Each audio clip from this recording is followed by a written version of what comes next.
লিটন কুমার দাসের মতো এমন বারবার সুযোগ পেলে সাব্বির রহমান আরও ভালো করতে পারতেন। লাগাতার ব্যর্থ হওয়া সত্ত্বেও অজানা কারণে টিকে যাচ্ছেন এলকেডি। অথচ প্রতিভা কিংবা সামর্থ্য দুই দিক থেকে সাব্বির ছিলেন বাংলার বিরাট কোহলি। বিপিএলে দুর্দান্ত ব্যাটিং করলেও সুযোগ মেলেনি নিউজিল্যান্ডের বিপক্ষে এ টিমে। কিন্তু বিপরীতে অন্য চিত্র দেখা যায় বাকিদের ক্ষেত্রে। লিটন আর সাব্বিরের সুযোগ পাওয়ার তারতম্য নিয়ে বিস্তারিত জানব রিপোর্ট।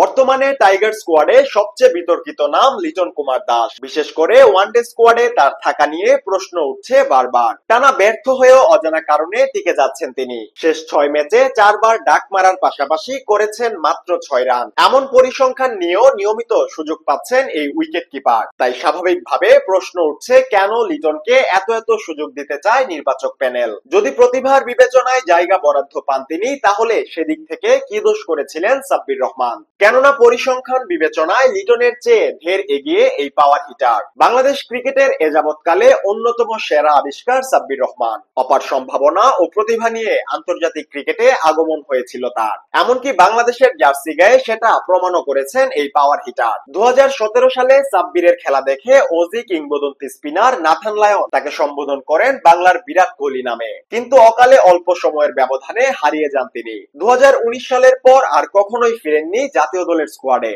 অথচ একদিনের ম্যাচে সাব্বিরের শেষ পরিসংখ্যানগুলোর দিকে একটু চোখ বুলালে দেখা যায় সেই সময় বর্তমান লিটনের চেয়ে অনেকটাই এগিয়ে ছিলেন তিনি। সাব্বির বাদ পড়েন বিশ্বকাপের পর শ্রীলঙ্কার বিপক্ষে তাদের মাটিতে 3 ম্যাচের সিরিজ খেলে।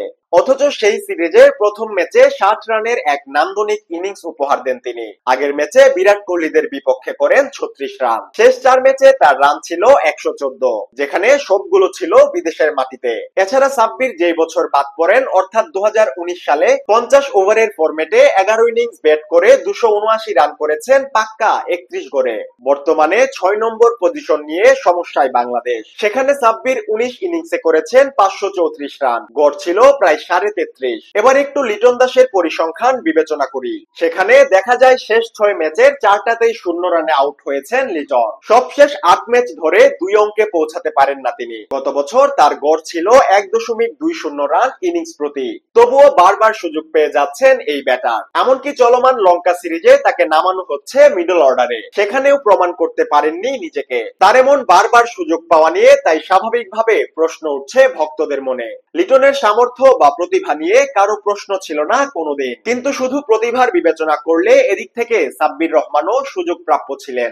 এমনকি ওয়ানডে ফরম্যাটে তার শেষ সময়ের পরিসংখ্যানগুলো ছিল বেশ ইতিবাচক। তাছাড়া সবশেষ বিপিএলেও তিনি বেশ ভালো করেছিলেন, কিন্তু এরপরও কোথাও সুযোগ পাননি।